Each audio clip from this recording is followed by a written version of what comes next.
कधी असा विचार केलाय का? देव सर्वांना सारखाच दिसतो, पण प्रत्येकाला त्याचा अनुभव वेगळा का येतो?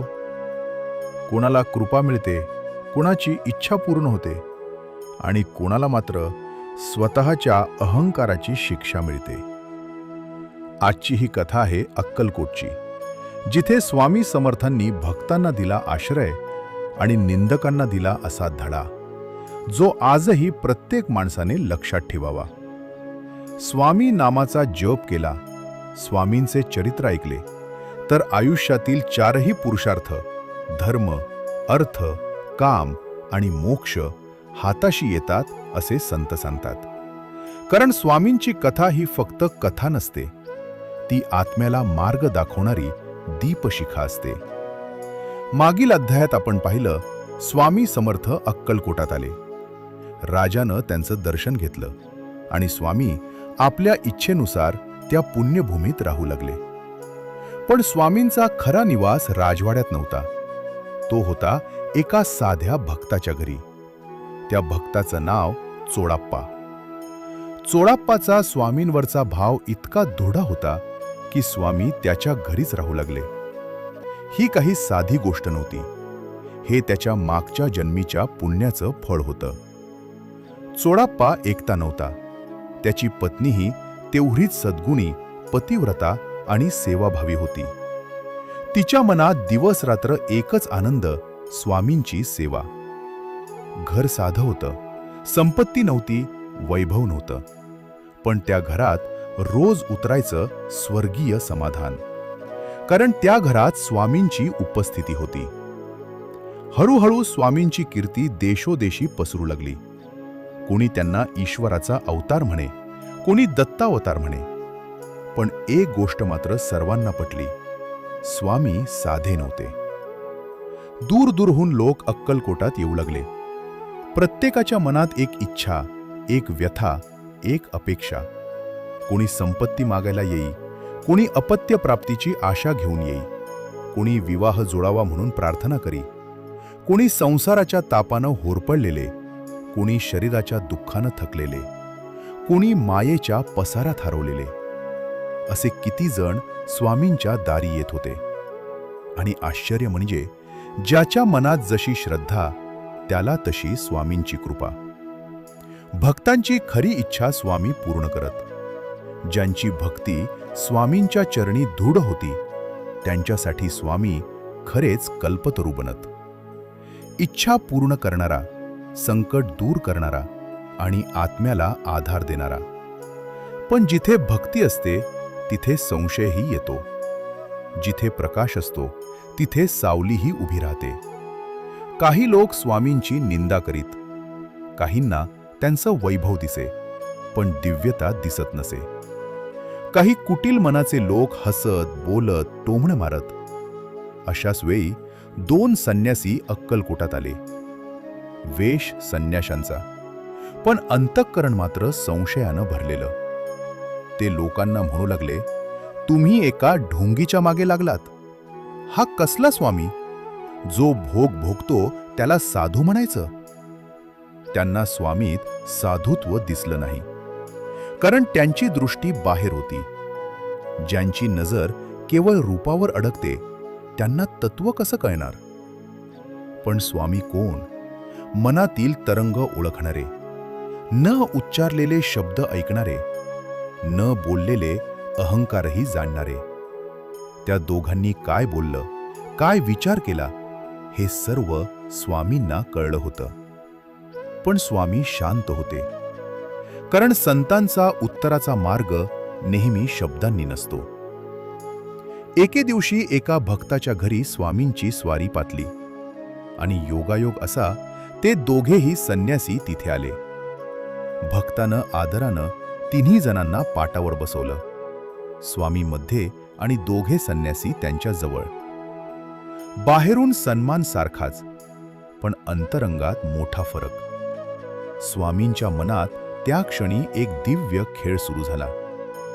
शब्द न वापरता धडा शिकवायचा, अभिमानाला आरसा दाखवायचा. थोड्याच वेळात बातमी पसरली, स्वामी आले आहेत.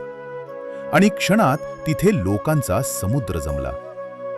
घरासमोर, अंगणात, दारात, खिडक्यात जिकडे पाहावं तिकडे भक्तच भक्त. जणू अक्कलकोटच त्या घरात उतरलं होतं. लोकांनी स्वामींचं दर्शन घेतलं. कोणी चरणांना डोकं लावलं, कोणी नम्रतेनं हात जोडले, कोणी डोळ्यात पाणी आणून प्रार्थना केली. कुणी आपल्या इच्छा सांगत होतं. माझं काम होऊ दे, माझ्या मुलाला बरे कर, घरात सुख येऊ दे. प्रत्येक हृदय स्वामींसमोर उघडलं होतं. कुणी द्रव्य ठेवीत होतं, कुणी फळं अर्पण करीत होतं, कुणी वस्त्र, कुणी मिठाई, कुणी संकल्प. अर्पणांचा तर जणू ढीग साचला. कुणी नवस फेडत होतं, कुणी नवा नवस करत होतं, कुणी आनंदानं चरणपूजा करत होतं.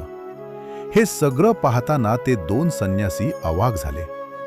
ज्याची निंदा केली त्याच्याविषयी एवढी प्रेमभावना, इतकी श्रद्धा, इतकी अनुभूती. क्षणभर त्यांचा वैरभाव हरपला. मनात आश्चर्य निर्माण झालं. कारण लोकांची भक्ती अभिनय नसते, ती अनुभवातून जन्माला येते. स्वामींसमोर नानाविध पदार्थ ठेवलेले होते.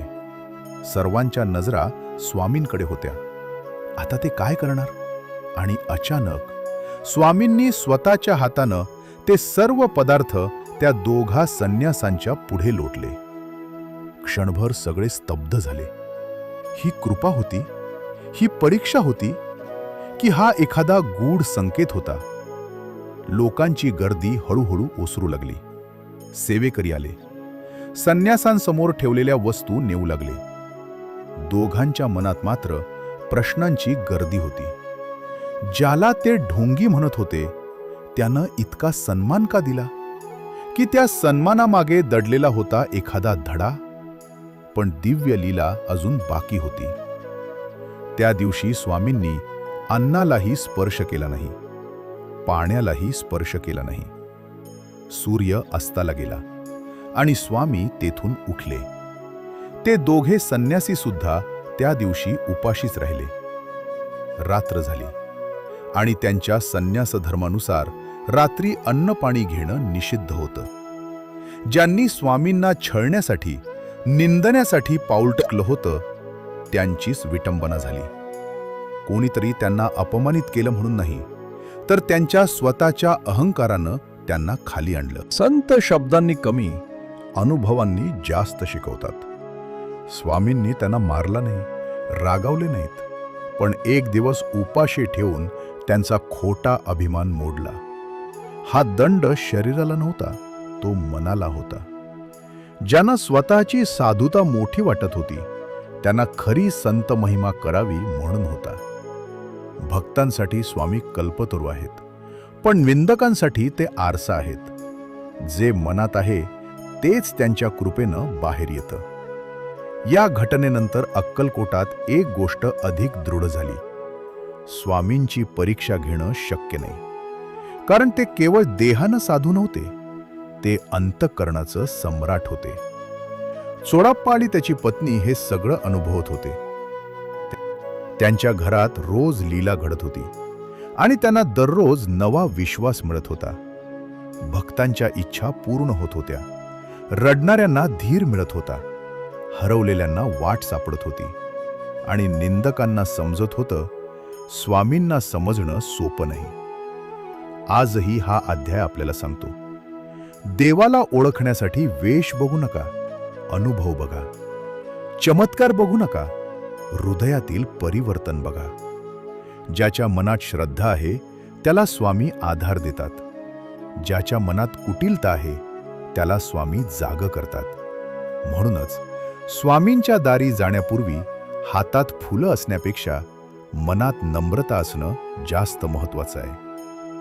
अक्कलकोटात स्वामींच्या लीलांचा प्रवाह असा चालूच होता. भक्तांची परीक्षा, कृपेची वर्षाव आणि अधूनमधून अहंकाराचा भंग. पण पुढच्या अध्यायात स्वामी आणखीन एक अशी लीला दाखवणार आहेत जी पाहून भक्त थक्क होतील.